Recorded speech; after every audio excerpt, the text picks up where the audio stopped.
Packing എല്ലാം കഴിഞ്ഞ് കിടന്നപ്പോൾ ലേറ്റ് ആയതുകൊണ്ട് തന്നെ രാവിലെ എല്ലാം അങ്ങ് ലേറ്റായി.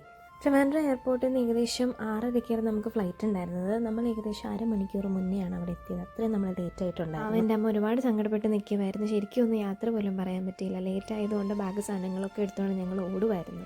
ഡിജി യാത്ര ആയതുകൊണ്ട് തന്നെ പുറത്ത് ഒത്തിരി സമയം എടുത്തില്ല. ഫേസ് വെരിഫിക്കേഷൻ കഴിഞ്ഞ് നേരെ ഞങ്ങൾ ബാഗ് ടാഗ് ചെയ്യാനായിട്ട് കൊടുത്തു. ഇനി നേരെയുള്ള ഓട്ടം ബാഗേജ് ഡ്രോപ്പ് ചെയ്യാൻ വേണ്ടിയിട്ടാണ്.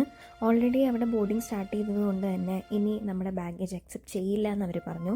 പക്ഷേ നമ്മൾ ഓൾറെഡി വെബ് ചെക്കിങ് ചെയ്തിട്ടുള്ളത് കൊണ്ട് തന്നെ ആ ഒരു കാര്യത്തിൽ വലിയ പ്രശ്നം വന്നില്ല. അപ്പോൾ ഞാൻ പോകുന്നത് ഏട്ടൻ്റെ കൂടെ കശ്മീരിലോട്ടാണ്. Trivandrum to Chennai, Chennai to Delhi, Delhi to Srinagar, ഇങ്ങനെയായിരുന്നു നമ്മുടെ കണക്റ്റിംഗ് ഫ്ലൈറ്റ്സ് ഉണ്ടായിരുന്നത്.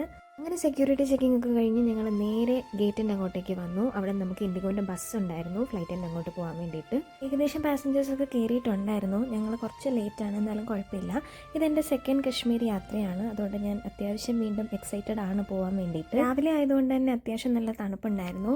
അങ്ങനെ നമ്മൾ കയറി ബാഗൊക്കെ വെച്ച് സീറ്റിലൊന്ന് സെറ്റിലായി. ഇവിടെ നിന്ന് 1.5 മണിക്കൂർ നമ്മൾ നേരെ ചെന്നൈയിലോട്ടാണ് ഇറങ്ങുന്നത്. രാവിലെ ആയതുകൊണ്ട് തന്നെ അത്രയും വ്യൂസ് ഒന്നും ഉണ്ടായിരുന്നില്ല കാണാൻ വേണ്ടിയിട്ട്.